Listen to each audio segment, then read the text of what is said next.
Morning, Lily. We're looking at further absolute value functions this morning. I think you'll find this fairly easy because an absolute value sign doesn't do anything to change the basic shape of the function. It just changes sign. And we'll see the position of these absolute value function signs, which kind of act like a set of brackets, will change the nature of the reflection depending whether they're inside or outside of the function. So this is further absolute value functions because in the advanced course you've already looked at graphing the absolute value of linear functions, like you've graphed things like the absolute value of x or the absolute value of x minus 2 or that sort of thing, which is always a V shape. So what we're doing is we're extending that and we are graphing absolute value functions where they're not linear. So we're not going to get that same V shape. The V shape is because we were graphing straight lines, but we are going to see what effect that absolute value has, and it won't fundamentally change the shape. It'll just represent reflections. I'll just remind you that our definition, absolute value of x, we look at it in two parts. The absolute value of x is just x if x is greater than or equal to 0. And it's minus x, i.e. if it's negative minus a negative, it becomes positive if x is less than 0. So we're going to use that definition. So we need to know, in our case, we're not graphing just x, we're graphing f of x. We need to know where f of x is negative. We need to know where it is below the axis.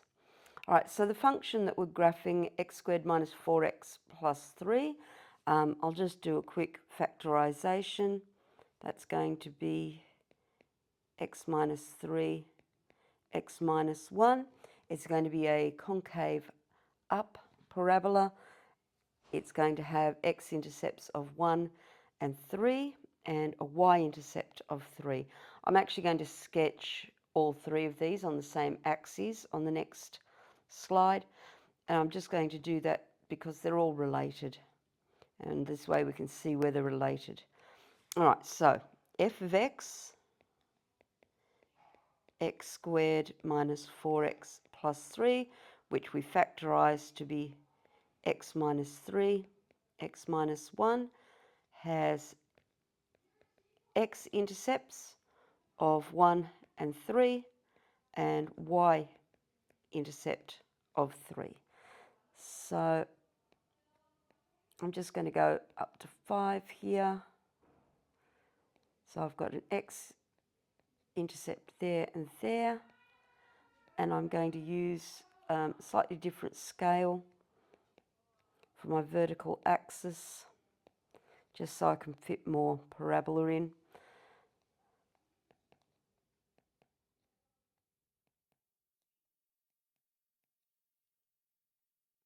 All right, so we've got some important values. I'm going to use the fact that the parabola is symmetrical to get that value. Halfway between the intercepts will be my minimum turning point. So when x is 2, I have 2 squared is 4, minus 4 lots of 2, so 4 minus 8 is negative 4, but then plus 3 gives me negative 1. I'll see if I can fit 5 in. That's 25 minus 20 plus 3. That will just fit. So I'll have that one and that one. So my basic parabola is going to look approximately like that. All right, so the next thing I'm going to do is graph the absolute value of f of x. So where f of x is positive, i.e. where it is above the axis, there's going to be no change. Where it is below the axis, it will become positive. So the absolute value of f of x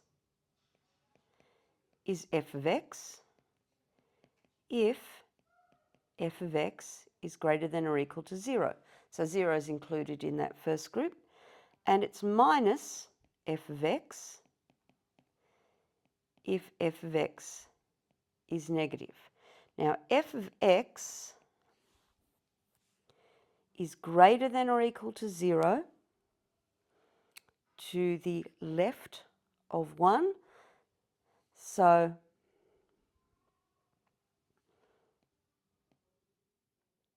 when x is less than or equal to 1, and to the right of 3,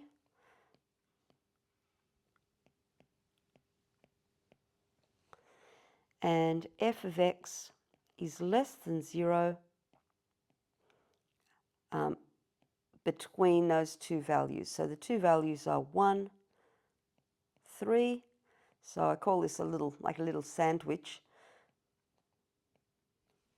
So x lies between 1 and 3. So we don't really need to be too concerned about when f of x is positive, because it's identical to f of x. When f of x is negative, what happens is those values become positive. So we're going to have exactly the same thing happening here, where f of x is positive, and happening here, where f of x is positive.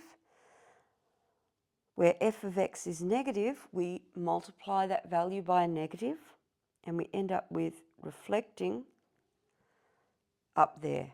Now, it's a bit of, my original graph didn't quite dip down far enough, but that's all it is for A. We just reflect where f of x is negative so that it becomes positive. So the second part of this graph, where f of the absolute value of x, so we already have that starting point of f of x. So what we're concerned about is that the x value that we substitute into our x squared minus 4x plus 3 is made positive first. So at no point do we substitute in -1. So what we end up with is, well, on the right, I will make this, what colour will I make this? A nice, this sort of blue colour. Now, it does go below the axis because it's x that we're taking the absolute value of, not f of x. And to the right of our vertical y-axis, x is positive, so I don't need to worry about any changes. But to the left, so if we think what would happen if x was -1, well, the first thing we would be doing would be taking the absolute value of it, and x would be equal to 1. And when x is equal to 1, f of x is 0. When x is equal to -2, well, the absolute value makes it 2, and then it becomes -2. So what we end up with is this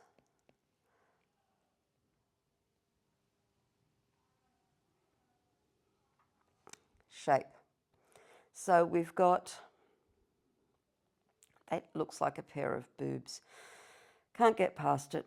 Oh, so we end up with a different type of reflection. It's not one of my smoother parabolas. So we end up with a reflection. This time it's reflected across the vertical axis. because of the position of that absolute value. So I'll just write a little bit of working for that. So when x this time is greater than or equal to 0, then we're just graphing f of x. And when x is less than 0, we're going to graph f of the absolute value of x. Okay, so all the things we've discovered are here written for you. So the graph of the absolute value of f of x is reflected in the x-axis where f of x is negative. The graph of f of the absolute value of x is reflected in the y-axis. We have that second function there, f of the absolute value of x, being an even function. It has line symmetry around the vertical axis, so that makes it an even function. All right, so the second one we're going to look at is absolute value of a cubic function. So for this cubic function, it's conveniently in factorized form for us. So we know that the x-intercepts are -3, 0, and 1. And let me just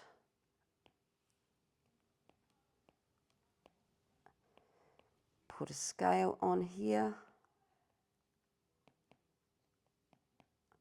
So -3, 0, and 1 are going to be my intercepts. It is,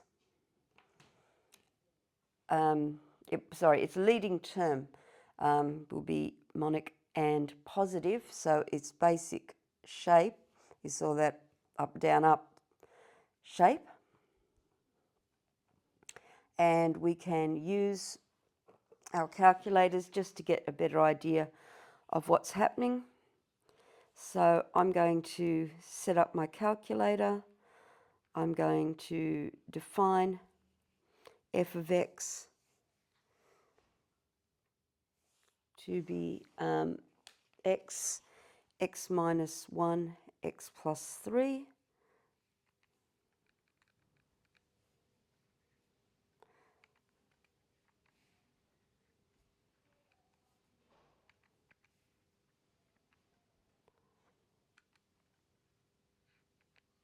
And I'm going to start my table at -4. I'm going to go up to 4 with steps of 0.5.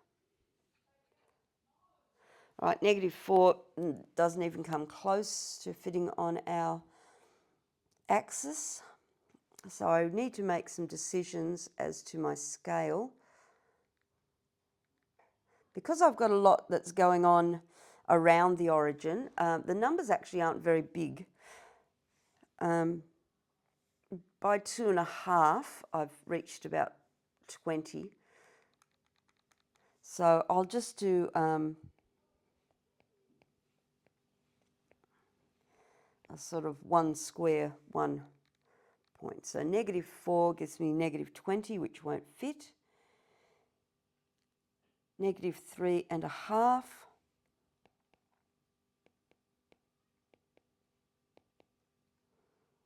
It's, -8-ish. -3, that's our intercept, which we knew about. -2.5, we get up to a bit over 4. -2, get to 6. We're on our way back down, about 5.5.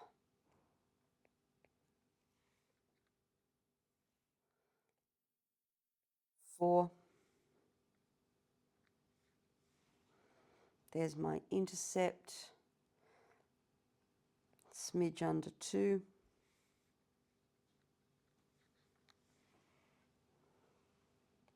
This goes down to about -1. 1, we're back up, 1.5.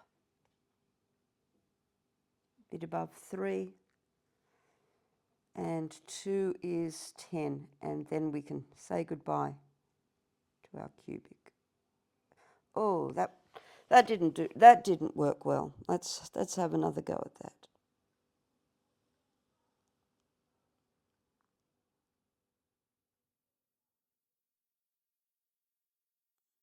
All right, there's our cubic. It's pretty wobbly this morning, but what are you going to do? All right, for our absolute value of f of x, which I'm going to do in red, what's going to happen is that where f of x is negative, it just becomes positive. So we'll just end up with that section there, and it will be the same basic shape. Clearly, I'm not caffeinated enough, and we will also have that section to the left of negative 3 be reflected as well. So that's it. So in red, mustn't forget, so it includes all of this value, gives me a chance to straighten it up, but doesn't seem to want to cooperate. Okay, so that is what our absolute value of f of x looks like. For our f of the absolute value of x, that represents a reflection across the y-axis. So I'll do that in this sort of green shade. So no changes where x is positive. Where x is negative, sorry, that was wrong there. It should be underneath here. And we just end up with a reflection. And we continue going up.